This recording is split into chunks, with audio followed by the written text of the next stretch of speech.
En nombre del Padre, del Hijo y del Espíritu Santo. Amén. Seguimos entonces con el Catecismo de San Pío X que estamos haciendo. Estamos en la pregunta 927 que comienza a tratar sobre las bienaventuranzas. La pregunta dice así: ¿cuántas y cuáles son las bienaventuranzas evangélicas? Las bienaventuranzas evangélicas son 8. Primero, bienaventurados los pobres de espíritu, porque de ellos es el reino de los cielos. Segundo, bienaventurados los mansos, porque ellos poseerán la tierra. Tercero, bienaventurados los que lloran, porque ellos serán consolados. Cuarto, bienaventurados los que tienen hambre y sed de justicia, porque ellos serán hartos. Quinto, bienaventurados los misericordiosos, porque ellos alcanzarán misericordia. Sexto, bienaventurados los limpios de corazón, porque ellos verán a Dios. Séptimo, bienaventurados los pacíficos, porque ellos serán llamados hijos de Dios.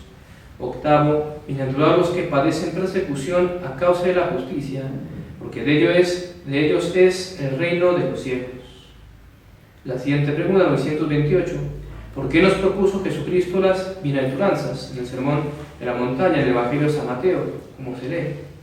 Dice la respuesta: Jesucristo nos propuso las bienaventuranzas para que detestemos las máximas del mundo y nos estimulemos a amar y practicar las máximas de su Evangelio.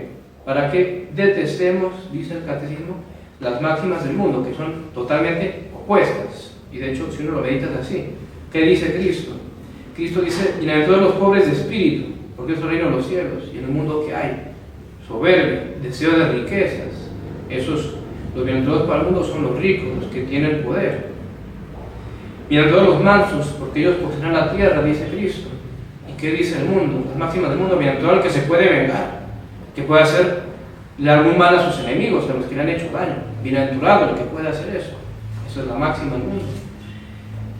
Bienaventurados los que lloran, dice Cristo. ¿Y qué dice el mundo? No, al revés. Bienaventurados los que lloran no son bienaventurados. Qué desgracia. Más bien bienaventurado el que ríe, el que está feliz, el que está cantando, bailando. Para el mundo ese es el bienaventurado, no el que llora.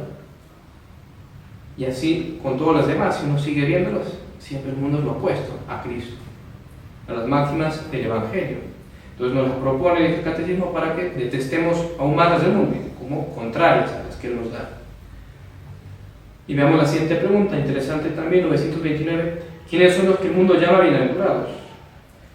El mundo llama bienaventurados a los que abundan en riquezas y honores, que viven regocijadamente y no tienen ocasión alguna de padecer. Como decíamos, lo opuesto a lo que dice Cristo: que tienen riquezas, honores, los que abundan en todo tipo de placeres, viven regocijadamente, tranquilos, no tienen ocasión alguna de padecer. Para las máximas del mundo, padecer es lo peor y hay que huirlo al máximo, cueste lo que costare. Y no, Cristo es todo lo opuesto. Ahora veamos la explicación que da el Catecismo sobre las 4 primeras de las 8 bienaventuranzas. La pregunta 930. ¿Quiénes son los pobres de espíritu que Jesucristo llama bienaventurados? Los pobres de espíritu que Jesucristo llama bienaventurados son los que tienen el corazón desasido de las riquezas, hacen buen uso de ellas y las poseen, no las buscan con solicitud si no las tienen, y sufren con resignación su pérdida si se las quitan. Muy hermosa, en todo caso veámosla de nuevo y vayamos allí desmenuzando. Entonces, primeramente dice: son pobres de espíritu los que tienen el corazón desasido de las riquezas, y que uno no pone el afecto en ellas, aunque uno tal vez posea riquezas o posea bienes, que es lo que se llama la pobreza afectiva. Es decir, yo puedo ser pobre, no tener nada, y al revés, ser muy rico en mi espíritu, porque soy todo ambicioso y codicioso y con todo ese deseo desordenado de bienes materiales. Entonces, la pobreza de espíritu principalmente es estar desasido de las riquezas, de manera que se hace buen uso de ellas y se poseen, dice el Catecismo.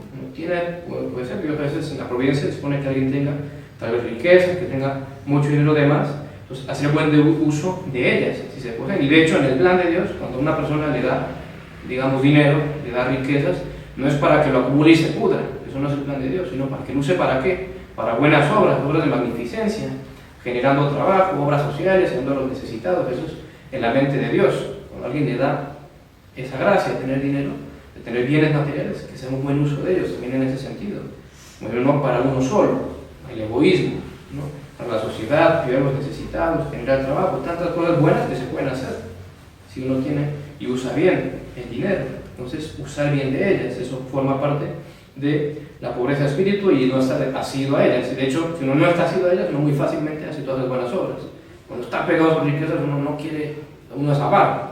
De hecho, eso no es raro. Alguien que tiene mucho dinero y es avaro, y al punto que hasta es triste porque muchas veces mismo se priva de cosas por esa avaricia y no gastar. Y no, hay que hacer buen uso de ellas, que eso al final no se va a morir, no va a quedar nada para uno. Pues, invertirlo bien, invertirlo en el cielo, como dice nuestro Señor. No atesoréis tesoros en la tierra, sino haceos un tesoro que jamás se agota en los cielos. ¿Y qué dicen los santos siempre de eso? Se refiere a la limosna. Haciendo limosnas uno hace un tesoro en los cielos por esas buenas obras que uno adquiere. Y sigue el catecismo en los 3 supuestos que pone. O sea, primero, hacer buen uso de las riquezas si se poseen. No las buscan con solicitud si no las tienen. También importante, porque decíamos, porque uno puede ser pobre efectivamente, no tengo nada, tengo muy poco apenas, pero puedo ser rico de espíritu. Es decir, aunque no tengo, igual estar asido con mi espíritu a las riquezas, las quiero, las codicio, tengo solicitud desordenada por ellas. Y entonces no soy pobre de espíritu y no voy a tener el premio que pone nuestro Señor por eso. No hay que tener solicitud, uno no las tiene, eso sí, bueno, uno le toca trabajar, uno puede buscar tener más, pero sin solicitud, que eso es lo que condena a nuestro Señor, no hay que olvidar, no que uno intente mejorar un poco su estado, sus ingresos, etcétera, pero lo que pone es que sea algo con solicitud, con esa solicitud desmesurada, desordenada. Y sufren con resignación sus pérdidas y se las quitan, muy importante también. Cuando uno está muy asido a lo que tiene, si uno lo pierde porque un mal negocio, me lo robaron, una injusticia, lo que sea, entonces uno lo toma muy a mal, y ahí es cuando uno no se logra conformar con la voluntad de Dios, y normalmente uno cae en el pecado de la queja, la murmuración, por esta reclamar a Dios. Entonces sufren con resignación su pérdida si se las quitan, porque uno no está asido a ello, bueno, como Job, Dios lo dio, Dios me lo quitó, bendito sea el nombre del Señor. Santo Job, que en un día perdió todo lo que tenía, y era riquísimo, y era mucho más bueno que nosotros, era el hombre más justo que había sobre la tierra, dice la Sagrada Escritura, tiene ese elogio de Dios, y le quitó todo en un momento, permitiendo al demonio que lo hiciera, para probarlo, y él dijo, el Señor me lo dio, el Señor me lo quitó, bendito sea el nombre del Señor. Él era pobre de espíritu, a pesar que era rico, era pobre de espíritu porque no estaba asido a ello, y tan así fue que lo perdió todo, y esas hermosas palabras que dijo, que valdría la pena que uno las pensara mucho, y cuando uno le ocurra algo, uno perdía esto, perdía aquello, un pariente, un ser querido, lo que fuere, decir, el Señor me lo dio, el Señor me lo quitó, bendito sea el nombre del Señor. Siguiente pregunta, 931. ¿Quiénes son los mansos? Mansos son los que tratan al prójimo con dulzura y sufren con paciencia sus defectos y agravios sin quejas, resentimientos ni venganzas. Entonces, 2 supuestos que pone el catecismo. Primeramente, tratar al prójimo con dulzura. Claro que sí, hay que hacer un esfuerzo de siempre tener un trato amable, afable, caritativo, no áspero, maleducado, no, todo lo contrario, eso forma parte de la mansedumbre, de la caridad. Y sufrir con paciencia los defectos del prójimo, eso forma parte de ser manso, porque lo opuesto al ser manso es ser iracundo, y si uno luego ya de algún efecto mi prójimo, ya me molesto, ya me enojo, le hago mala cara y le pongo el reclamo, no soy manso, soy lo opuesto a manso. Y no solamente sufrir con paciencia, sino también sin quejas, los agravios que nos haga, dice el catecismo, ni resentimientos ni venganzas, y allí fallamos mucho. Inclusive eso tal vez sea un punto a meditar. Si uno quiere, a veces uno piensa, ¿será que tengo esta virtud? No la tengo. ¿Tendré la mansedumbre? ¿Será que sí soy manso? ¿Estoy mejorando en esa virtud? ¿No? En todo caso, meditar en eso que dice el catecismo tan sencillo, pensar cuando tal vez alguna vez lo han agraviado uno, o si uno ve un problema con alguien, meditar cómo reaccioné, lleno de quejas, molestia, impaciencia, con sentimientos, resentimientos, por ahí deseos hasta de le voy a hacer lo mismo y peor. Eso quiere decir que estamos fallando en la mansedumbre, o no vamos tan bien, o tal vez no tenemos nada. Y si por el contrario, con la gracia de Dios logramos paciencia, no me airo, domino ese mal movimiento, no me quejo, no digo a nadie, rechazo los malos pensamientos, los resentimientos que me vengan, no hago caso, no quiero vengarme, o si me vienen pensamientos de venganza, los rechazo como tentaciones, quiere decir que en todo caso tengo mansedumbre, pues estoy trabajando esa virtud. Entonces ahí tenemos para meditar, para pensar, tener paciencia con los defectos del prójimo y no andar, sufrir sus agravios sin quejas, resentimientos ni venganzas, como dice el catecismo. La siguiente pregunta, 932. ¿Quiénes son los que lloran y no obstante se llaman bienaventurados? Muy bien formulada la pregunta del catecismo. Dice, la repetimos, ¿quiénes son los que lloran y no obstante, o sea, a pesar de eso, se llaman bienaventurados? Como decimos, parecería un contrasentido. Alguien que llora, no es, ¿cómo va a ser alguien bienaventurado? Parece una desgracia que alguien llore. Normalmente no lloran por cosas tristes. Entonces, ¿por qué se llaman bienaventurados los que lloran? Los que lloran y no obstante se llaman bienaventurados, dice el catecismo, son los que sufren con resignación las tribulaciones, los que se afligen por los pecados cometidos, por los males y escándalos del mundo, por verse lejos del cielo y por el peligro de perderlo.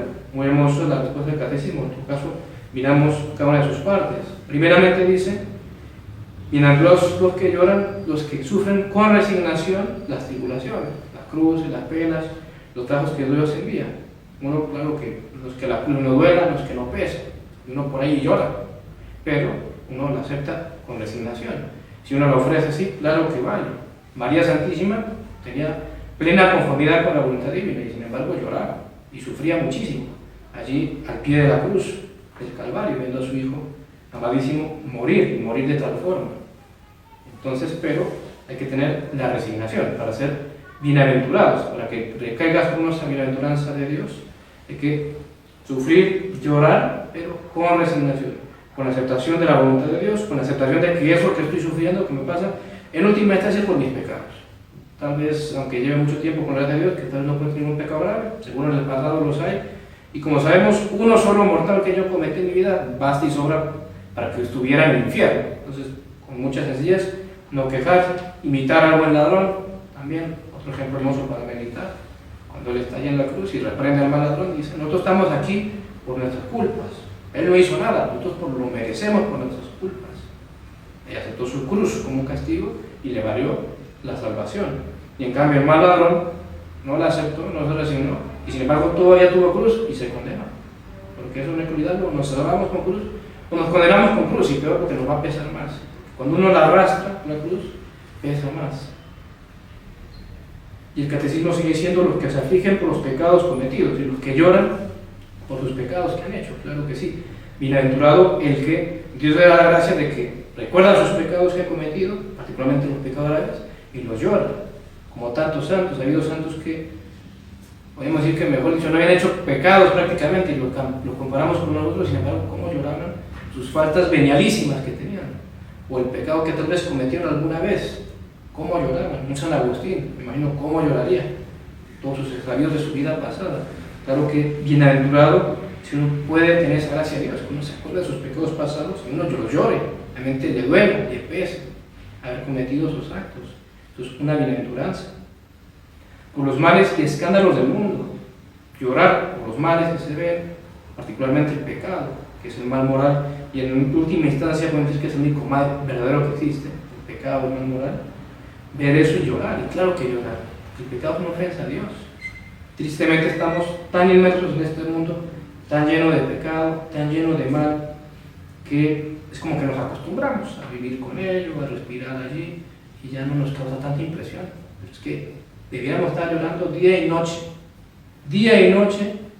nomás de ver cómo es este mundo, anticatólico, antidios, lleno de pecados, abortos, homosexualidad, impureza por todos lados, odio, resentimientos, divorcio, cientos y miles de herejía, apostasía, cisma, la crisis en la iglesia, la apostasía en la iglesia, todas las almas que se condenan debido a eso, tantas cosas que debieran hacernos llorar. Y si nos hicieran llorar, simplemente las meditáramos y adquiriéramos esa conciencia del grave mal que son, el gran mal que son, y lo lloráramos como tal, seríamos bienaventurados. Recaería esa bienaventuranza sobre nosotros. Y concluir la respuesta del catecismo diciendo, por verse lejos del cielo y por el peligro de perderlo. También llorar por eso. Si uno llora por eso, también uno es bienaventurado. Llorar porque estamos lejos del cielo. En esta vida todavía no estamos en el cielo, estamos lejos. Peregrinos en ese sentido. Viadores, porque dice en la teología, viadores por vía, camino, somos viadores. Estamos en el camino al cielo y está el peligro de perderlo. Y eso nos tendría que hacer llorar muchísimo. Porque aunque uno ahorita voy a estar en gracia de Dios, confesado, rezo mi rosario, voy a misa, comulgo, yo me quiero portar bien, tengo todo el deseo del mundo de no cometer ningún pecado grave, me quiero salvar, no me quiero condenar. Y sin embargo, eso no es garantía de que estoy salvo. Además, muchos han estado igual y hasta mucho mejor que nosotros. Y ahorita están en el abismo. Es el drama de perseverar. Y eso nos tiene que hacer llorar. Llorar en el sentido de esa angustia y ofreciendo lágrimas a Dios, porque nos dé la gracia de salvarnos. Y bienaventurados seremos si tenemos esa gracia. Puede llorar porque no estamos todavía en el cielo y nos vemos lejos de Él, por nuestros pecados, porque todavía está en nuestra vida, y por el peligro que hemos de perderlo, por nuestra miseria. Siguiente y última pregunta por el día de hoy, la 933. ¿Quiénes son los que tienen hambre y sed de justicia? Tienen hambre y sed de justicia los que ardientemente desean crecer de continuo en la divina gracia y en el ejercicio de las buenas obras. De hecho, no hay que olvidar que justicia muchas veces en general se usa como sinónimo en la Sagrada Escritura y también los autores espirituales de santidad. O sea que podemos decir los que tienen hambre y sed de santidad. Y dice el Catecismo son los que quieren crecer de continuo en la divina gracia, es decir, mejorando en la perfección y el ejercicio de las buenas obras. En todo caso, cada uno pensar dentro de sí si esta bienaventuranza recae sobre mí. Yo en verdad deseo vehementemente, ardientemente, crecer de continuo en la divina gracia y creciendo en santidad, en perfección, ser cada día mejor, estar más cerca de Dios, más purificado mis pecados, más lejos de mis faltas. Realmente yo lo deseo, lo quiero, lo busco. Si no, entonces esta bienaventuranza no cae sobre mí. Y si sí, cae esta bienaventuranza sobre mí. Y sin duda que Dios, en virtud de ese deseo que ve, me va a dar la gracia de que lo logre. Y de hecho siempre se lo enseñan otros autores espirituales. Para iniciar el camino de perfección, de la santidad, y puede llegar siempre a ¿cuál es el primer paso? Quererlo. Que uno quiera de verdad. Y si uno lo quiere, no lo va a hacer. No va a poner los medios y uno no va a avanzar. ¿Será que en la mediocridad? O más bien va a retroceder, porque eso nunca hay que olvidarlo en la vida espiritual. Nos enseñan todos los autores, o uno sube o uno baja. Pero en realidad nunca se queda igual. O vamos mejorando así sea de a poquito, o vamos de a poquito, empeorando así sea también de a poquito. En todo caso dejamos allí. Dios mediante mañana veremos qué nos dice el Catecismo de las otras 4 bienaventuranzas que faltan. Ave María Purísima, sin pecado concebida, María Santísima. En nombre del Padre, del Hijo y del Espíritu Santo.